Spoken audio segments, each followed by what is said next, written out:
Madam, আমি অনেক গরিব, আমি কখনো বড়লোকি খাবার খাইনি। আমাকে একটু বড়লোকের খাবার দিবেন? হাতে দিলেই হবো। আমি সকাল থেকে কিচ্ছু খাইনি। দেন না ম্যাডাম, দেন না। এই ফকিনীর বাচ্চা, তোর এত বড় সাহস হয় কি করে? হ্যাঁ, তুই আমার শরীরে টাচ করছ তোর নোংরা হাত দিয়ে। একটু রেস্টুরেন্টে আসছি, ঠিকমতো খাওয়া দাওয়া করবো। তোর মতো ফকিনীর বাচ্চার জন্য কি খেতে পারবো না? ম্যাডাম, আমি সত্যি কখনো বড়লোকি খাবার খাইনি, আমাকে একটু দেন না। দেখছিস, এই ভিখারি বাচ্চাটা লজ্জা শরম বলতে কিচ্ছু নাই। এই তোর সমস্যাটা কি? হ্যাঁ, তুই কেন আমাদের খাবারে নজর দিতেছিস? হ্যাঁ, থাপড়ে গালে দাঁত ফেলা দিব। ভিখারির বাচ্চা, ভিখারি, যাবি এখান থেকে। হ্যাঁ, তুই ঠিকই বলেছিস। এইসব ফকিন্নির বাচ্চাদেরকে যে কে ঢুকতে দেয় বুঝি না। এইসব ফকিন্নির বাচ্চাদেরকে একদম ঠাটিয়ে চট দেওয়া দরকার। ম্যাডাম, আমার একটু দেন না, আমি সকাল থেকে কিচ্ছু খাই নাই। ফকিনীর বাচ্চা, তুই কিন্তু বেশি করতেছিস। এখন কিন্তু আমি তোর গায়ে হাত তুলবো। তুই কি যাবি এখান থেকে? বুঝতে পারছি, তুই এখান থেকে যাবি না, তাই না? তোকে এখান থেকে কিভাবে তাড়াইতে হয় সেটা আমি খুব ভালো করেই জানি। জায়গা থেকে। আচ্ছা, কি হয়েছে? এই বাচ্চাটাকে নিয়ে এমন করছো কেন? আরে মেঘ, তুমি আসছো, ভালোই হয়েছে।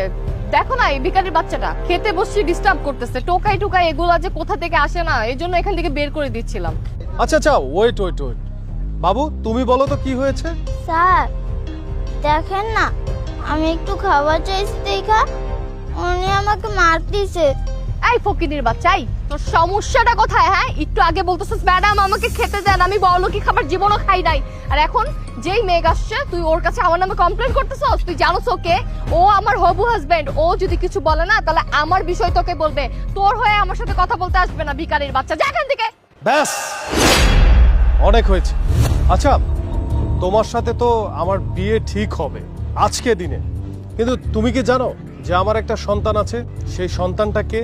তোমাকে তো আমি বিয়েই করছি আমার সন্তানের দেখাশোনা করার জন্য। ও আমার একমাত্র সন্তান, মেঘ চৌধুরীর একমাত্র সন্তান। কি বলতেছো মেঘ? ও তোমার ছেলে? তুমি আমাকে আগে বলবো না? বাবু, তুমি আমাকে আগে কেন বলো নাই যে তুমি মেঘের ছেলে? তাহলে তো আমি তোমাকে নিজের হাতে খাইয়ে দিতাম। আসো বাবা, আসো, তুমি এখানে আসো, আমি তোমাকে খাইয়ে দিচ্ছি, আসো। তাহলে শুনেন ম্যাম, আমি হলাম মেঘ চৌধুরীর একমাত্র সন্তান। আপনার মন এত ছোট যে সামান্য এই নুডলসটুকু দিতে পারলেন না।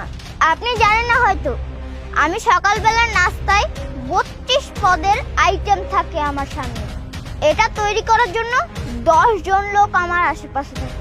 আমার বাবার কত সম্পদ আছে আপনি জানেন? এই হিসাব তাহলে আপনাকে দিলাম না। আচ্ছা, তবে শুনেন, পৃথিবীতে যদি 10 জন কোটিপতি থাকে তাহলে বাবা হচ্ছে 1 নম্বর বিলিয়নিয়ার।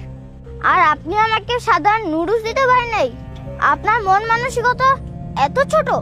বাবা আমাকে বলেছে যে আমার একজন মায়ের দরকার আমার পরিচর্যা করার জন্য। এজন্য আপনার ছবি আমাকে দেখিয়েছে বাবা। কিন্তু আমি বলেছি যে না, আমার মা যে হবে তাকে একটু পরীক্ষা করে নেওয়া দরকার। এজন্যই আমি টোকাই সেজে আপনার সামনে এসেছি। আচ্ছা শোনো, আমার ছেলে যেটা বলেছে ঠিক বলেছে। আসলে আমার ছেলে খুব ট্যালেন্ট, আর আমি মনে করি আমার স্থাবর সবকিছু রক্ষা করার জন্য আমার ছেলেই যথেষ্ট। আর আমার ছেলে তো বলেই দিয়েছে যে তোমাকে পছন্দ করে না।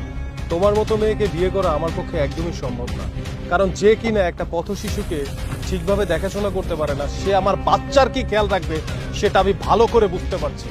আজকের পর থেকে তোমার এই চেহারাটা যেন আমি আর কখনো না দেখি। মেঘ দেখো, আমার ভুল হয়ে গেছে, একটু বোঝার চেষ্টা করো। আমাকে একটাবার সুযোগ দাও।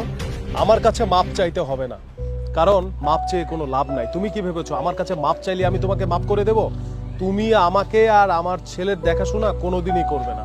বাবু, তুমি তোমার বাবাকে বোঝাও না। বাবু, তুমি বিশ্বাস করো, আমি তোমার সাথে আর এরকম আচরণ কোনোদিনও করবো না। আমি তোমাকে অনেক আদর করবো, খাইয়ে দিব, সব সময় তোমার টেক কেয়ার করবো আমি। বাবা, তুমি তোমার বাবাকে একটু বোঝাও। ব্যাস, আপনি পথ শিশুকে মূল্যায়ন করতে পারেন না, তাহলে আমাকে কি মূল্যায়ন করবেন? আপনি আমাকেও মূল্যায়ন করবেন না, আমার বাবাকেও না। আপনি বিয়ে করতে চাচ্ছেন আমার বাবার টাকার জন্য।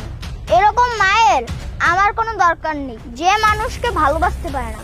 বাবা, তুমি ওনাকে বিয়ে করতে পারবে না। আমি যা বলার বলে দিয়েছি, এখন তুমি ডিসিশন নাও। মেঘ, প্লিজ তুমি আমাকে মাফ করে দাও, একটা সুযোগ দাও। মাপ? আমি তোমাকে কোনোদিনই মাপ করে বিয়ে করব না। আমি আজকে পরীক্ষা করার জন্য আমার বাচ্চাকে পাঠিয়েছিলাম পথ শিশু বানিয়ে, আর তুমি তো পথ শিশুকে কোনো মূল্যায়নই করলে না। এতেই বোঝা যায় যে তোমার মেন্টালিটি কত ন্যারো, আর এরকম ন্যারো মেন্টালিটির একটা মেয়ে আমার বউ হতে পারে না। যাই হোক, আমার যা বলার আমি বলে দিয়েছি। বাবা চলো। হ্যাঁ বাবা চলো, এদের মতো মেয়েকে হাত পিক দিয়ে ধোয়া উচিত। চলো।